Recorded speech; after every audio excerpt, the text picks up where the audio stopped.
നമസ്കാരം. എന്റെ പേര് ജയ്സൽ, സ്വദേശി അരീക്കോടനാണ്. നിലവിൽ ഞാൻ പ്രവാസിയായിരിക്കുന്ന സമയത്താണ് യൂറിക് ആസിഡ് ഉണ്ടായത്. 4 വർഷത്തോളം ഞാൻ ഇംഗ്ലീഷ് മരുന്ന് കഴിച്ചിട്ടുണ്ട്.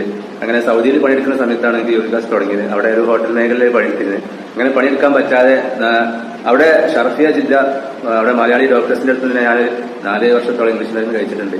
അങ്ങനെ ഇത് മാറുന്നില്ല. അങ്ങനെ ക്യാൻസർ ചെയ്ത് നാട്ടിൽ വന്ന സമയത്ത് എന്റെ ഒരു ഫാമിലി ഒരു അമ്മായി മുഖേനയാണ് ഞാൻ ഇൻഡസ്ട്രീവ എന്ന കമ്പനീന്റെ ഐപ്പൾസ് എന്ന പ്രൊഡക്റ്റ് ഞാൻ പരിചയപ്പെട്ടു. ഐപ്പൾസ് എന്നോട് പറഞ്ഞത് 4 മാസം 8 ബോക്സെങ്കിലും കഴിക്കണം എന്ന് പറഞ്ഞു. അങ്ങനെ ഞാനൊരു ഏകദേശം ഒരു 5 ബോക്സിന്റെ അടുത്ത് കഴിച്ചിട്ടുണ്ട്. ഏകദേശം 2.5 മാസം 5 ബോക്സ് 2.5 മാസമാണ് ഉപയോഗിച്ചിട്ടുള്ളത്. അപ്പൊ യൂറിക് ആസിഡ് പൂർണ്ണമായിട്ട് മാറി, മെഡിസിൻ ഒക്കെ ഒഴിവാക്കി. ഇപ്പൊ 1 വർഷത്തിന് മുകളിലായി മെഡിസിൻ ഒന്നും കഴിക്കുന്നില്ല.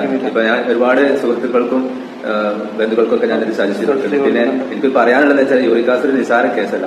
എന്റെ ഒരു സുഹൃത്ത്, നമ്മളെ തോട്ടുമുക്കം, നമ്മളെ സുഹൃത്തിന് ഇതേമാതിരി യൂറിക് ആസിഡ് മൂലം മരുന്നിന്റെ സൈഡ് എഫക്ട് മൂലം 2 കിഡ്നി പോയിട്ട് ഇപ്പൊ കഴിഞ്ഞ ആഴ്ചയാണ് അവന്റെ സർജറി കഴിഞ്ഞത്. അവന്റെ ഉമ്മാന്റെ കിഡ്നി മാറ്റി വെക്കേണ്ടായത്. ഒരു മരുന്നിന്റെ സൈഡ്